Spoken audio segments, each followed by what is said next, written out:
Hey, how's it going everyone? Welcome back to Keeping Fish Simple. So obviously if you're on this video, you're here to learn a bit about keeping cherry shrimp in a community aquarium, and you're in luck because I have a lot of experience with keeping cherry shrimp in aquariums, especially community aquariums. So in this video, I'm going to be giving you guys a bunch of information, a bunch of advice and experience that I have on keeping cherry shrimp in a community aquarium. So make sure you stay around to the end of the video to listen to all the information I'm going to give you guys, and without any further ado, let's get started on the video.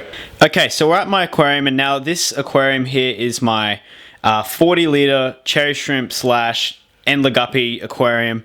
This is a community tank because it has the endler guppies that you can see up here, these beautiful blue star endlers, and then down below it obviously has a bunch of cherry shrimp that I've been breeding and taking care of for, I've had this colony for a couple of years now, about 3 years.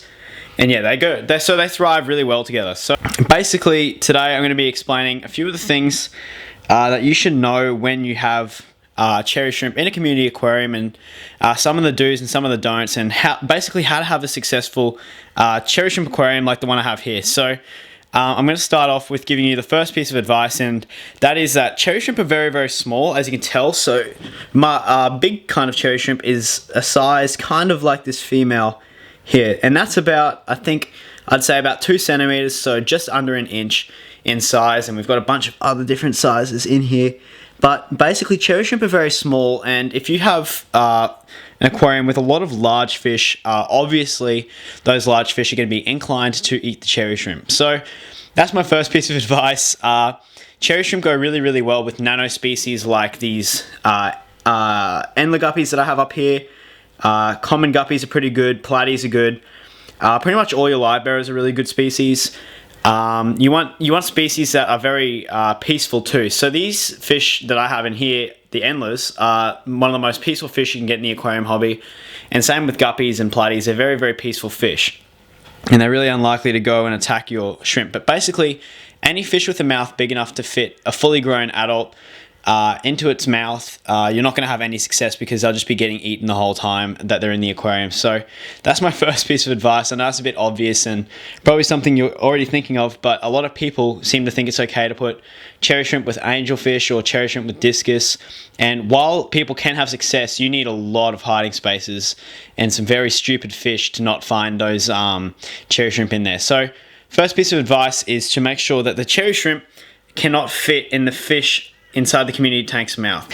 So my second piece of advice for keeping cherry shrimp in a community aquarium like this one here is to make sure that your cherry shrimp have the same water parameters as the fish that you want to house the cherry shrimp with. So do your research before you go and buy cherry shrimp, and find out what your parameters are in your water, and make sure that your tank is suited to that of the cherry shrimp's climate. So the first two pieces of advice are just to make sure that you have cherry shrimp, we have fish that are the right size to be housed with the cherry shrimp, and fish that are peaceful, and that you have fish that all share the same parameters of water, and that is guaranteeing you some success. The third thing that I'm going to mention is basically when we're putting a community aquarium together, we're basically setting up a mini ecosystem, and a lot of people kind of forget this in the aquarium hobby.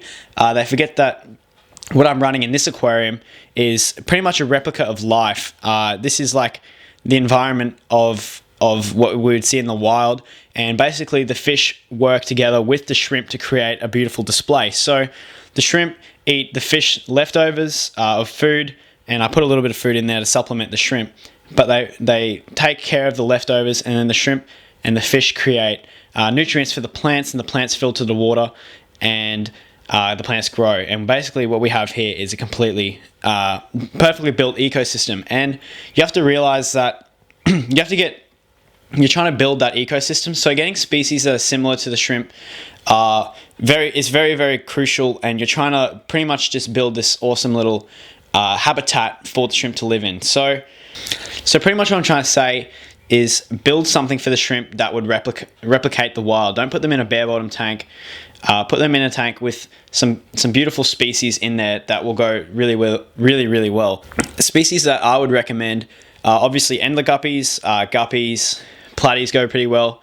Neon tetras are really good fit. A lot of small species. You can put a lot of tetras together with the cherry shrimp because they're peaceful. I wouldn't get barbs. and I wouldn't get probably wouldn't get plecos as well, because the plecos and they just will be competing for food, and it's not a good mix, and you might have plecos eating the shrimp. So another thing to think about is what kind of plants and what kind of decorations you have in your aquarium, because for a fact it's just well known that shrimp love mosses like the big ball of Java moss that I have back here, and they love lots of little hiding spaces, and it makes them feel very secure. So maybe it's not a good idea to put them in a tank with some blue gravel and like 3 artificial decorations, just because that's not the kind of environment that they would live in. You want to create something very natural, because cherry shrimp, while being a very hardy species, are quite prone to suffering from severe changes in climate. So if I do a water change sometimes and the water change has too cold of water and shocks some of the shrimp, they will actually die. So it's really important to make sure that you have a stable conditions of water, and you build an environment that would replicate what they would have in the wild, and try and build like a very easy flowing, low maintenance aquarium, and you'll have heaps of success with these guys in a community tank. But that pretty much wraps up all the information I'm going to give you guys today. Thank you so much for watching this video. I really appreciate it, and I hope you're enjoying the footage of this tank. I'm really loving this tank at the moment. It's such a good spectacle, and I can spend hours looking at this because it's just so perfectly built. I hope you guys can try and achieve something like this tank that I have here. I've put a lot of effort into it and a lot of thought, and I'm trying to just inspire you guys to make aquariums like this. I just love the idea of creating natural displays. But that pretty much wraps up the video. Thank you so much for watching. I really appreciate it, and I'll see you in the next video.